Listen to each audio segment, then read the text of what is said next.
our dear viewers, and welcome to a new edition of our program Africa Today. Indeed, Egypt is hosting the African Reinsurance Corporation meeting, which is the first after the COVID-19 outbreak.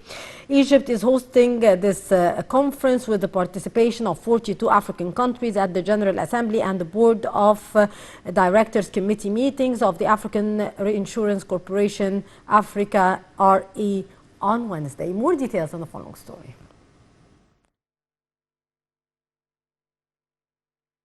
Egypt is hosting the representatives of 42 African countries at the General Assembly and the Board of Directors Committee meetings of the African Reinsurance Corporation, or Africa Re, on Wednesday, after 3 years hiatus due to the COVID-19 pandemic.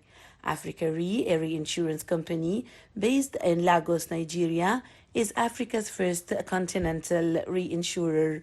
The meetings are organized in partnership with the Ministry of Finance and the Insurance Federation of Egypt, the IFE. Minister of Finance Mohamed said that choosing Egypt for hosting these meetings reflects the country's position in Africa and its supportive role to economic, political, and cultural African issues. It also mirrors Egypt's endeavor to enhance and support the leading role Egypt plays in the continent, which is increasingly important amid the current challenging times.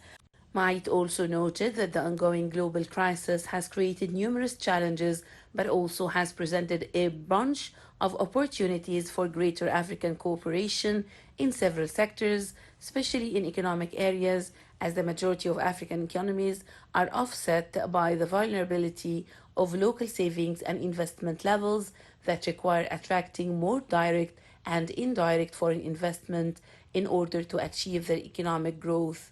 Ma'it expounded that in this regard, African Re can play an important role through its direct investments and its services in the field of reinsurance, as it provides a protection umbrella for African companies that are operating in this field. Also, the company is the largest in Africa and the Middle East, as it ranks the 39th among grand reinsurance companies globally and places 42nd in the 50 best global groups in the reinsurance industry. For his part, CEO of African Re, Gamal Sakr, noted that Egypt's hosting of the company's meetings asserted the great importance of the state on the global and African levels and the country's attractiveness for hosting the meetings of regional financial institutions. Sakr also explained that the meetings are expected to discuss the company's financial results in 2021, its performance in African markets, and other topics that relate to the insurance and reinsurance industries in light of the challenges imposed by the ongoing global crisis. And to shed more light on the issue, we are very much delighted to be joined over the phone by Dr. Mohamed Roshdy, economic and banking expert and lecturer at Cairo University. Good afternoon to you, Dr. Roshdy. Hello, good afternoon. Dr. Roshdy, Egypt hosts the representatives of 42 African countries at the General Assembly and Board of Directors Committee meetings of the African Reinsurance Corporation. Can you tell us more about this event? First of all, I would like to say good evening to you and our audience and send my deepest gratitude to the program team and NITV for this kind invitation. It's our pleasure, sir. Thank you. Actually, before I reply to your question, I would like to highlight some important things to clarify to our audience, which is what is reinsurance. Actually, reinsurance risks actually are transferred from individuals and companies through primary insurers to the reinsurer. Reinsurers allow those parties to reduce the risks, exposure, and own capital requirements. And I'm actually receiving a lot of questions concerning what's reinsurance and what is the objective of this. Actually, the reinsurance objective or the main reasons for reinsurers purchase reinsurance for four reasons mainly. The first one, to limit liability on a specific risk. The second one, to stabilize the loss experience. And the third one, to protect themselves and their reinsureds against catastrophes and the last one to increase their capacity. Concerning your question, actually, the reinsurance conference, Egypt hosts the representatives of 42 African countries at the General Assembly and the Board of Directors Committee meeting of the African Reinsurance Corporation after actually a 3 years due to the COVID-19 pandemic, as you know, and our audience. And African Reinsurance Company actually is based on Lagos and Nigeria, is Africa First Continental Reinsurer. The meetings are organized in the partnership with the Ministry of Finance and the Insurance Federation of Egypt. Actually, African Reinsurance, I would like to just brief you about this company and the most important history about this thing, which is African Reinsurance was established in 1976 as a part of an initiative that was adopted by 36 African countries, as far as I recall. The company operates through 6 regional offices in Cote d'Ivoire, Egypt, Kenya, Morocco, Nigeria, and Mauritius.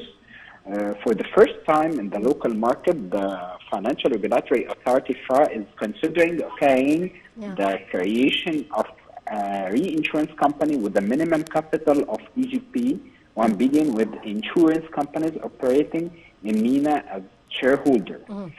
One of the most important things that choosing Egypt for hosting these meetings, actually it delivers a lot of message, which is reflects the country position in Africa and its supportive role to economic, political, and cultural African issues.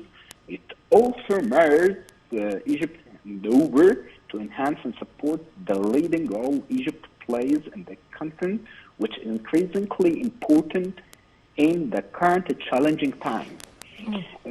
As far as I recall, the Finance Minister, Dr. Mait, highlighted that the ongoing global crisis has created numerous changes, but also has presented a bunch of opportunities for great African cooperation in several sectors, especially economic areas, as the majority of African economics are offset by vulnerability of local savings and investments level that require attracting more direct and indirect foreign investment in order to achieve their economic growth.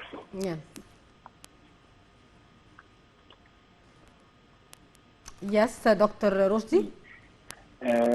Actually, if I would like to highlight one of the most important things about this, which is the part of protection for African companies that are operating in this field. Concerning this regard, African reinsurance can play an important role through direct investments and its services in the field of reinsurance, as it provides protection umbrella for African companies that are operating in this field.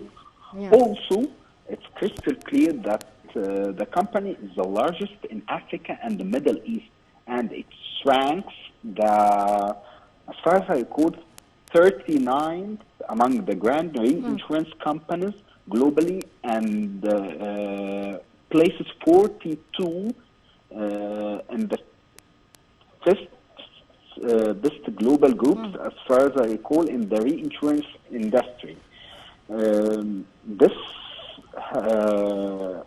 can clarify easily the importance of this company and the importance of this assembly.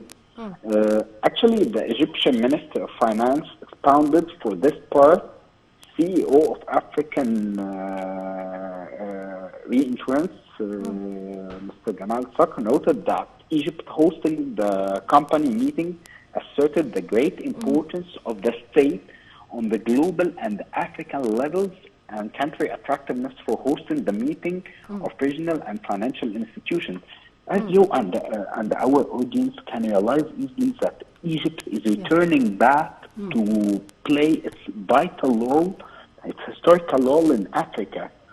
Also, it was explained that the meetings are expected to discuss company financial results in 2021, its performance, and the challenges imposed on ongoing crisis. Yes, Dr. Roshdy, I would take from you here, and do you agree here that choosing Egypt for hosting such a conference reflects the country's position in Africa and its supportive role to the economic, political, and cultural African issues? I do agree with you, and actually I would like to turn back to President Fattah al-Sisi. Yes. In his last meeting, as far as I recall, the Global Youth Meeting, he said, or the Global Youth Conference, he said Egypt is focusing on pushing forward three main sectors in Africa in coming period, namely technology-intensive industries, agriculture and communication information technology. Yes. Also, he stressed that the country is exerting a lot of effort to realize more progress in this sector in the coming periods. Meanwhile, the president called for shrinking imports by encouraging the private sector to produce imported products. If this happens with the coming 2 or 3 years, Egypt will save a lot of money paid, and there will be a great cooperation between all African countries. And maybe one day I hope to see one currency for the African countries like the European countries. Yes.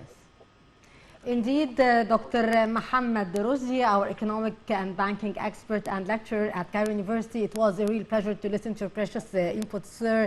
Thank you very much for being our guest for today.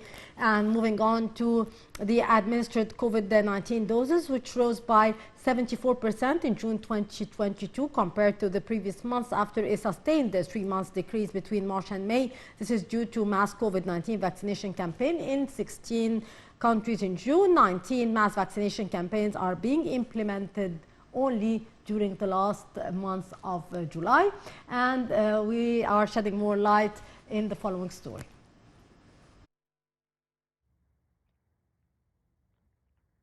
Administered COVID-19 doses rose by 74% in June 2022 compared to the previous month after a sustained 3 months decrease between March and May. This is due to mass COVID-19 vaccination campaigns in 16 countries in June. 19 mass vaccination campaigns are being implemented in July. The dramatic rise in vaccines doses administered has pushed 6 countries beyond the critical benchmark of having more than 10% of their total population completing their primary series of vaccine doses. This has reduced the number of countries in the below 10% category from 14 to 8. Among countries that stepped up vaccination campaigns in June are Tanzania, where vaccination coverage for a completed primary series rose from 1.8 to 15.8%, while South Sudan rose from 2% to 11%. As of the 10th of July 2022, 282 million people on the continent had completed their primary series, representing 21.1% of the Africa's population. This has an increase in vaccinations by 10% since beginning of the year. More than 892 million vaccines have been delivered in Africa, 64% of which are from the COVAX facility.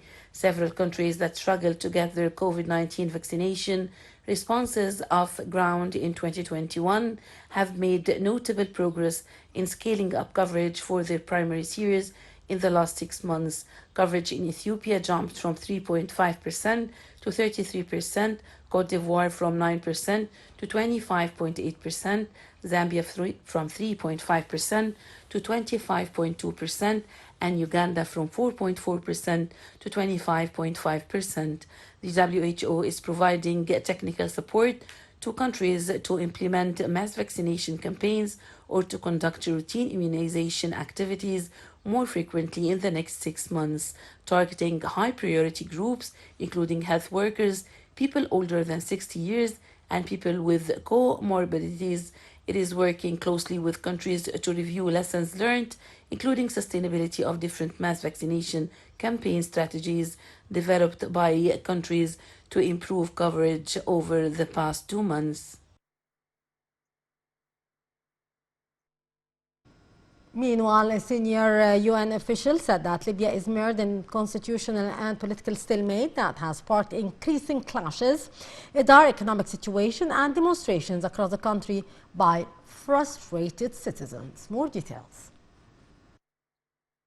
A senior UN official said that Libya is mired in a constitutional and political stalemate that has sparked increasing clashes, a dire economic situation, and demonstrations across the country by frustrated citizens. Assistant Secretary General Martha Pobi told the United Nations Security Council the overall situation in Libya remains highly volatile, with a tense security situation, deeply disturbing shows of force and violence by militias engaged in political maneuvering. She also cited a dispute over leadership of the National Oil Corporation and serious human rights concerns, including the reported arrest by armed groups of dozens of protesters who took part in July the 1st demonstrations, decrying deteriorating living conditions and demanding progress on elections.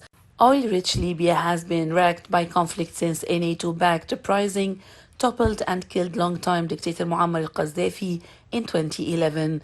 The country was split by rival administrations, one in the east backed by military commander Khalifa Haftar, and United Nations-supported administration in the capital of Tripoli in the west. Each side is supported by different millions and foreign powers. In April 2019, Haftar and his forces, backed by Egypt and the United Arab Emirates, launched an offensive trying to capture Tripoli. His campaign collapsed after Turkey stepped up its military support for United Nations-supported government with hundreds of troops and thousands of Syrian mercenaries. An October 2020 ceasefire accord led to an agreement on a transitional government in early February 2021, headed by Prime Minister Abdelhamid Dbeibeh, and to the scheduling of elections for last December 24th.